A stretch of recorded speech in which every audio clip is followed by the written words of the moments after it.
Hey there guys, and welcome to this week's episode of Matthew Annie Presents here on Horrix Reviews, and this week I'm finally going to be returning to my Regeneration series, and, well, to me anyway, for the second time, I'm going to be reviewing The Night of the Doctor. I just cannot wait to just get this review out, and just get it to you guys, and move on with the series. So for the second time, here we go again, roll titles.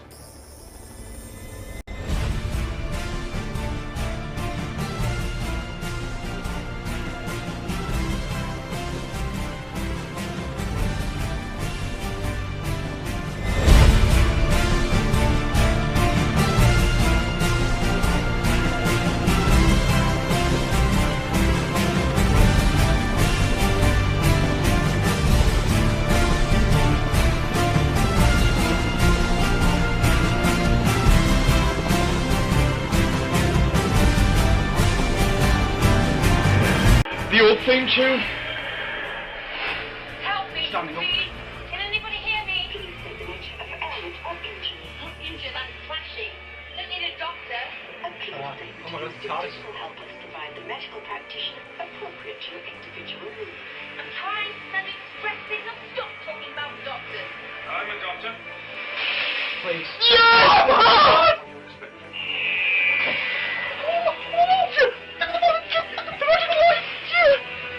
Oh my god. Oh my god.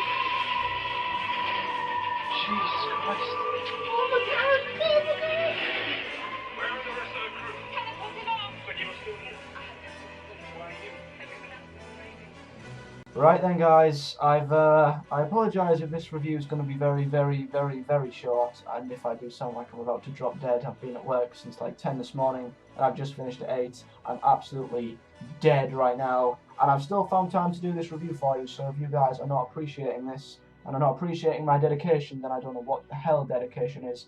But yes, I did review, and what makes this even more tiring is that I did review this already 2 weeks ago. It was a fantastic review. It was well edited, everything was fine. I was really happy with it, and an hour before uploading it my laptop smashed and I lost it. So yeah, not only reviewing this again is tiring, but I'm also absolutely knackered anyway, so I just want to get this done, if you don't mind. So, The Night of the Doctor, of course we all know it was in 2013, I think it was November 14th if I remember rightly, and it was written by Stephen Moffat, and of course it was the prequel to the 50th anniversary special. But not only that, it was also the amazing return of Paul McGann as the 8th Doctor. Now, obviously the first thing I'm going to talk about is Paul McGann himself, and after 17 years away from being the Doctor, he slipped into the role absolutely perfectly, and it takes quite some skill for any actor. It doesn't matter how mainstream you are, how successful you are, you know, it takes something special for an actor to just come back into a role that they've not portrayed for so very long, and, you know, to do it like they've never been away, really. And I think everyone would question that when Paul McGann came back. You know, obviously no one expected it, but everyone's been craving his regeneration for so long. Some people must have thought it'd be impossible, and I don't think anyone would have been able to imagine him return as the Doctor after all that time. But imagination became reality when he did return, and he said them wonderful words, "I'm the Doctor, but probably not the one you're expecting," breaking the fourth wall entirely, I think, by just basically looking at everyone and thinking, yeah, you never expected me. But yeah, if you've not seen that already, I'll either put a link to it, or I might have already included it at the start of the video, but it's when me and James did watch The Night of the Doctor for the first time live during Journey to the 50th. Our reaction was absolutely speechless. In fact, guess what I'll do for you guys? If you guys stay till the end of this video, I will quickly slip at the very end of this video. I will put a little clip from Journey to the 50th in, just so you can see our reaction. A little treat for you guys, because I'm that nice. But yes, another thing that I loved about The Night of the Doctor is Cass. Now, I wouldn't call her a companion. The 8th Doctor said himself that she wasn't a companion, but she did her job, and she did her part in The Night of the Doctor, and that was to basically show us all that even Time Lords are just as feared as the Daleks, and they became just as corrupt as their enemies. You know, just the way that the 8th Doctor, you know, he just expected her to come with him, you know. I mean, let's think of it this way. The 8th Doctor could have been anywhere in the entire universe during a Time War. I mean, think of it. There's going to be planets, there's going to be solar systems that are going to be getting destroyed every single second He could be saving communities, he could be saving species, but he chose to save one girl, just one girl, who would basically sacrifice their life to teleport the rest of her crew to safety, really. And that showed a lot of courage and a lot of selflessness from the Doctor, and I think Cass played a very good part in it. The way that, you know, this guy, just think of it, you're in the middle of a time war, your ship is basically plummeting towards a planet and you're about to be blown up to smithereens, and a guy comes over and basically says, I'm going to rescue you and save your life. Surely anybody would dive at the chance to jump in a ship with anyone, doesn't matter if he's a complete stranger, just to save your life in a time war. But Cass, she didn't even want to do that. She would rather stay on a ship and basically guarantee herself to be blown into smithereens rather than be saved by a Time Lord. Now that is pretty deep if you ask me. I think for anyone to sacrifice their life because they hate someone so much is deep enough, but the Time Lords, they seem pretty dark, well, from what Cass said, but in the Time War itself, in the Day of the Doctor, they didn't really live up to that, I don't think. I think the way that Cass was like, you're a Time Lord, you're just as bad as the Daleks. In the Time War, we never really got to see the High Council and how corrupt they actually were. They actually seemed more corrupt in the End of Time than they did in the entire of the Day of the Doctor, but that's a completely other subject. But yeah, Cass basically choosing to kill herself in a way and commit suicide rather than be taken to safety by a Time Lord showed how badly they had evolved, and that did foreshadow how, well, didn't really foreshadow how dangerous they were, but it definitely teased what it would be like in the Day of the Doctor. And the Eighth Doctor himself actually staying on that ship too. He could have just basically said to Cass, you know what, I'm going. You know, I've got millions of others I could be saving right now. The Eighth Doctor could have just went, you know what, I'm leaving. You don't want to come with me, that's your own fault, goodbye. I'll save someone else who actually wants to be saved by a Time Lord. No. You know, if you think of other Doctors, like maybe, I don't know, the Ninth Doctor at the very beginning, if he was to be on a ship and he was saying, come with me, and she was just to say no, he'd probably leave. A few Doctors would be selfish enough to just go, you know what, screw this. But the Eighth Doctor didn't, and it was very heroic of him, very courageous, to basically sacrifice his own life in a time war for a girl he'd only just met. If that's not courageous and that's not heroic, I don't know what the hell is. And then another great reference, I think, which many people thought could have just been flung in there, they actually had a purpose, was the Sisterhood of Khan, and I think they were from the brain of Morbius, if I am, stand me corrected if I'm wrong in the comments, but I'm sure that's I think that's one of the episodes they were anyway. But yeah, the way that the Doctor landed on their ship, on their planet, sorry, was a very nice reference to the classic series, but they had a narrative impact by the fact that they basically gave him the choice to change his regeneration and choose his next incarnation, which in itself was absolutely mind-blowing. That was what got me, and I will put the Night of the Doctor Journey to the 50th link. I'll put the clip at the end of the video for you guys. But during that, I'll put a link to the full thing, and if you go check the full Journey to the 50th out, you will see that we lost our shit when the Sister of Khan said man or woman. It was just one of them moments where you were like, really?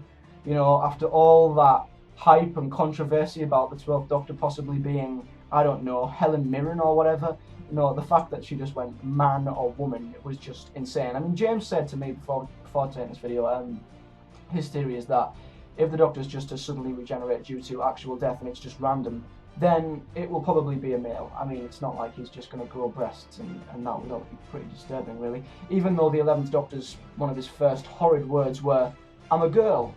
I'm not a girl, I'm still not ginger. I don't know if that was just him being a bit insane, and his mind was a bit boggled. I mean, I don't know if the Doctor can just randomly turn into a woman, but the fact that he could choose to be a woman, I think, was mind-boggling enough. And his choice to be a warrior was an insight that basically foreshadowed how bad the Time War was. I mean, out of all the Doctors, the Eighth Doctor is probably the most selfless and probably the most kind. You know, all the other Doctors have a dark side to them, I guess, but we've never actually seen the dark side to the Eighth Doctor, if you think about it. And the way that he could basically say, I'm not good enough for this war, I'm not strong enough, and the way he literally said to Sister Khan, I would rather die than fight in this war, showed that he is not strong enough. You know, not just the Eighth Doctor himself, but the Doctor as a character is not strong enough. I'm going to hand this over to someone else.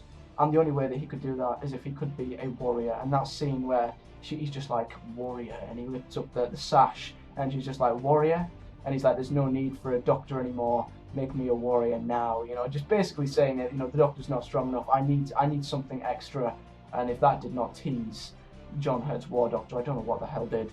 And his final words, I thought were very fitting. You know, I think waiting 17 years for a regeneration, it couldn't be, you know, carrot juice, or something along them lines of an awful final word. I mean, we've had some pretty iffy final words, if you ask me. But I think he definitely deserved something epic. You know, even if it is just a 6-minute mini-sode, his regeneration needed to be one of the most memorable in history, and Moffat did an absolute genius job. His final words were very Shakespearean, and he also made the audios canon as well, which was just a lovely little subtle thing for Moffat to do, because let's be honest, the Eighth Doctor, he only had a movie, and not the best movie, let's be honest, and in that movie he had about an hour's screen time, and apart from that, he'd not been the Doctor on screen, so if anything, the Eighth Doctor could only really cling on to audios. So for Moffat to basically make the audios canon did not only show everyone that the audios are just as important as TV, and it probably boosted the Big Finish audios up by quite a bit, and they probably got a lot more sales, but nevertheless, apart from the merchandise side of things, I think him making them canon basically proved to everyone that, you know, do not take the audios for granted, go out and buy them, because they are just as important as TV Doctor Who, and I thought that was lovely, and definitely inspired myself and James to go out and buy audios in the future. It's something that we regret not doing, actually, because at the Sci-Fi Scarborough there were some Big Finish writers which we could have got audios signed, but nevertheless we will buy some audios in the future. But his regeneration, along with his cause of death and along with his final words, was absolutely thrilling. You know, the way that he drank the elixir, and you know, he was in pain, you could see the first ever golden glow, and you could see the impact that it made on him. And you know, I think that the Sisterhood of Khan walking out and going, will it hurt? You know, will it hurt? Of course it will hurt. I mean, was that a little subtle hint to John Hurt being the War Doctor? You know, I've been searching for memes or gifs, you know, where Paul McGann goes, will it hurt? And as she walks off going, yes, you just see Moffat's troll face just laughing to us all, just going, yes, it will hurt, literally. I thought that was a nice little Easter egg kind of thing to put in there. If it was intended or not, we'll never know, I guess. But yeah, his regeneration was amazing, and James will definitely tell you all this. He absolutely freaking adores John Hurt's first moments, and I don't blame him. The music is just, I don't know what it is, it's just so upbeat, and you know, it's just da da da da, and he just picks up the sash, wraps it around his waist, and you just see his reflection, Doctor No More. It's just, wow, nostalgia is not in it. That was the ultimate tease for the 50th anniversary, and the way I'm pretty sure it was a young CGI John Hurt. I think to get a lookalike would have been pretty impressive. But I would have thought if they were to have got a lookalike, they'd show his whole face, right? But putting him in the reflection basically, I think, proved that it was a CGI John Hurt. But yeah, his first moments were just amazing, along with Regeneration, along with the entire of the minisode itself. So I'm going to conclude here. Pretty short conclusion, but yes. The Night of the Doctor was a well-deserved nostalgic send-off for the 8th Doctor, which he thoroughly deserved. It not only brought him back in an emphatic way, but also led brilliantly into the 50th anniversary. His Doctor was still as selfless and as kind as we all remembered him, as he sacrificed his entire life for Cass when he could have been saving billions of others in the Time War. But his decision to not fight showed that not only the Doctor is not strong enough, but the 8th Doctor himself is not strong enough to fight in a Time War, and the way that he left the fight to another man via the help of the Sisterhood worked perfectly. His final moments were beautiful, and his regeneration was amazing, capped off with the most nostalgic Doctor debut by the War Doctor, I think. Overall, this minisode gave us all what we've been craving for 17 years, and answered many questions, filling in that huge gap, and that was the 8th Doctor's regeneration and that horrific hiatus in the 90s. I couldn't be more grateful for Stephen Moffat to write this. It was perfect for McGann, perfect for the 8th Doctor, perfect for the 50th, and it was just perfect for Doctor Who in general as an entire show, because it filled in that gap, because it's just one of them things where, like Moffat said, he's a box set guy. You know, no one could go on living without that regeneration. It would just seem wrong and unfair. And the way that he basically said to Paul McGann, you know what, you come back, have your own regeneration, was not just beautiful, it was a lovely look back and a lovely appreciation to Paul McGann's Doctor, I think, because it was a bit unfair that he was only in a movie, not the best of movies, and he kind of got forgotten about when Doctor Who came back. No one looked back and thought about the 8th Doctor, they just completely forgot. So him coming back into the modern series, basically saying to everyone, this is what you're missing, go and listen to my audios, was just brilliant. I can only give this wonderful special a 10 out of 10. Before I go, I'm going to quickly mention John Hurt's Regeneration, considering that I am not actually going to review the Day of the Doctor, because, let's be honest, John Hurt's Regeneration had little to no impact at all on the 50th. So, quickly talking about John Hurt's Regeneration, I thought, as a bit like Paul McGann's, it was nice of them to give John Hurt his own regeneration. I think, once again, letting him go without a regeneration would have been very bad for him, and it's not like we're going to get John Hurt to come back in a hurry to do a Minnesota to do his regeneration, so I think it was a given that we were going to see it. But, of course, yes, here comes another Chris rant. Oh, God. Christopher Eccleston not turning up. I don't know if it would have made a difference, because the John Hurt's Regeneration was brilliant, and John Hurt himself and the War Doctor was amazing. The way that he just said, you know, it was like a nice little cut back to the first Doctor, you know, and he was like wearing a bit thin, and then he kind of took the mick out of Chris's ears, which was always a nice little thing to do. And everyone was looking forward to it, and I've seen many reactions on YouTube to people jumping up and down thinking we're going to see the 9th Doctor, and then the most anticlimactic moment in the 50th, after all that nostalgia, we see his eyes. Yeah, I mean, I'm glad we didn't see his ears. That would probably smashed the camera and probably blew up the TARDIS like the 10th Doctor did, to be honest. But yeah, that was very, very, very anticlimactic, and for everyone who is a 9th Doctor fan, and for everyone who the 9th Doctor is their Doctor, it would have been a very horrible moment for them. And I hope there is at least a little bit of guilt riding on Christopher Eccleston to think that out of all of the Doctors, he had the chance, he's still alive, he could have easily came back, he had the perfect opportunity to fill in that gap, and he didn't do it. So he let you all down, he let every single one of you down, he let us all down, he let me down, he let every single fan down, the entire fandom down, and I think he let John Hurt down, really, because just like the 6th Doctor's regeneration, people are always going to be like, it's not real because Colin Baker was never present. And Colin said himself at the panel, he kind of led a riot, really. He stood up and he was like, I am always the Doctor, I'm still the Doctor, because technically I didn't regenerate. So I don't know if people would say the same for the War Doctor. Technically he never regenerated because Chris wasn't present. It's one of them things, people are very picky with that. But I love the regeneration as a regeneration itself, but yeah, definitely I'd have preferred Chris to be in it, and he let us all down by being a prick and not turning up. So I'm not really going to rate John Hurt's Regeneration because I don't feel like it's respectful enough to rate it, but I really did enjoy it. The music was brilliant, but yeah, Chris is a prick. Yeah. Talking of controversy, let's answer some comments from my very interesting video last week on why I hate the 12th Doctor's sonic screwdriver. That got a lovely reaction. Now, many of you may be wondering why I have suddenly changed clothing and location. Yeah, I was just about to edit the video, and as you all know, I've been to work, so I'm quite tired, and the littlest thing is annoying me. And some comments have came through which have, well, annoyed me, so I'm going to answer them as kindly as possible. The first one is from DannyBoy98, who says, fact, Christopher Eccleston and David Tennant had the same Sonic when they were the Doctor. Fact, no they didn't. Because if you are a Doctor Who fan, you will realise that the Sonic actually changed. As I said in the video, the Sonic did change when the 10th Doctor took over, because the casing was silver when the 10th Doctor took over, it was gold when Christopher Eccleston was the Doctor. So actually, they had different Sonics.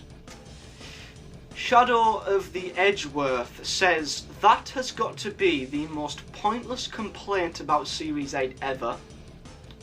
By your logic, RTD was in denial that Eccleston had just left because Tennant kept his screwdriver. Also, if you know your Who, if I know my Who, here we go, you'd know that John Pertwee, Tom Baker, Peter Davison and Paul McGann had the same basic model of screwdriver with minor variations. In the words of the nostalgic critic, this is stupid. Questioning my knowledge of Doctor Who right there. One thing you don't do is question my love and knowledge for Doctor Who. That's something you do not do, because then you yourself are a complete idiot. And saying that the nostalgic critic, this is stupid, you are stupid. See, you're saying by my logic, Christopher Eccleston that RTD was in denial about Eccleston leaving when Tennant took over. Fact for you, Eccleston was the Doctor for one series. one series.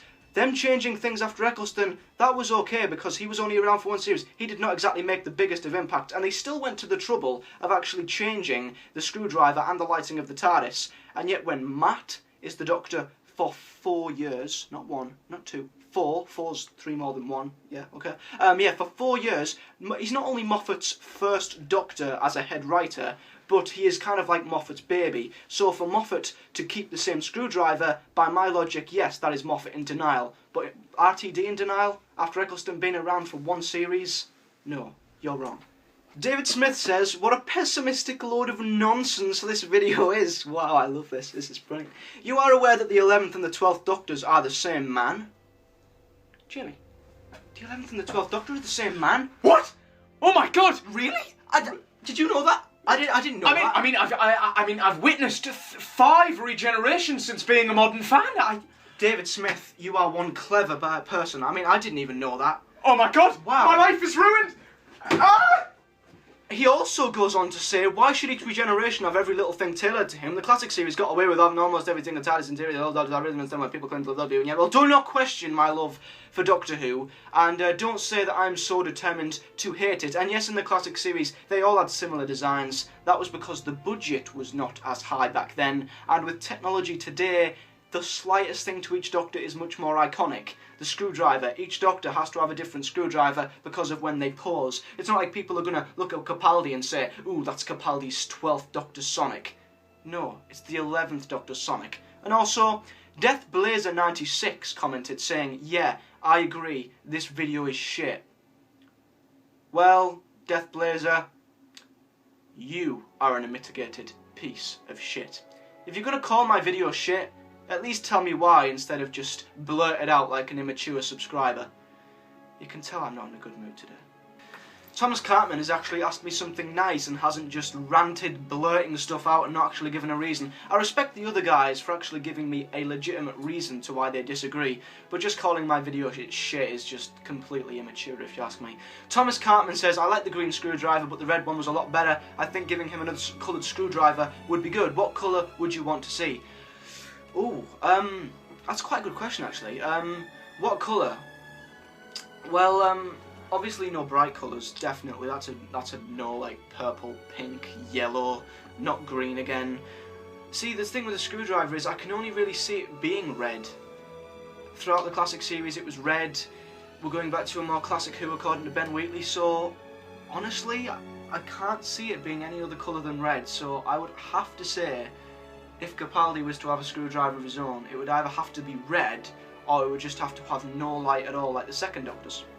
Zlopras says, what I don't get is how you can be so pessimistic, that's that P word again, and negative about a thing you love, even before you've seen it. I mean, in the long term. You are pointlessly speculating about the whole future of the show based on a few set photos and getting angry without a proper reason. I agree that a different screwdriver would suit the 12th Doctor, a darker, simpler one with a deeper sound. As far as the TARDIS and the new one from the Snowmen has been here for such a short time, that will soon become more of the 12th TARDIS than the 11th. You know what, Zlopras, that is a fantastic comment actually. Pessimistic and negative about something I love, I wouldn't exactly say I was being negative about it. I was just basically saying that it would not suit Capaldi. I'm not being negative, I'm just saying I don't want Capaldi's Doctor to be labelled as the guy that uses the 11th Doctor screwdriver. I mean, I can honestly, I don't know if it's just you, but by looking at them set photos, I cannot look at the 12th Doctor running around with that Sonic without thinking about the 11th Doctor. I can't, and that's not fair. The 12th Doctor having 11's TARDIS is thinking about 11 enough, but of course, like you said, that will slowly become the 12th Doctor's TARDIS because it not only suits him more, it was only Matt's for 1 year, and it's probably going to be Capaldi's for 2-3 years probably, so it will become the 12th Doctor's TARDIS. But Matt had that screwdriver for 4 years. Capaldi using it, that's never going to become his screwdriver. Not even if Capaldi uses it for 4 years, it's not going to become his, it's always going to be the 11th, and that's why it's only fair on Capaldi's Doctor that eventually he gets his own. So then guys, thank you for watching this week's episode. Don't forget to hit that like button, subscribe to our channel and comment below your thoughts and opinions on The Night of the Doctor. Give me your own little mini review and your rating out of 10 in the comment section below. And also guys, tell me what you think about John Hurt's regeneration. Do you think that Christopher Eccleston's lack of an appearance was very anticlimactic? Did it let you down? And do you think it would have made any difference if Christopher Eccleston did return for 5 freaking minutes to do a regeneration with John Hurt? But anyway guys, until then, I think I'll be seeing you on Sunday. I think we're doing another live discussion this Sunday on the channel. Of course, usual time, it'll be 8 PM till 9 PM with the usual guests, and I think we're going to be discussing the rumoured episode titles for Series 8. That's going to be very, very interesting. So guys, until then, have a good weekend, take care, and I should hopefully see you on Sunday.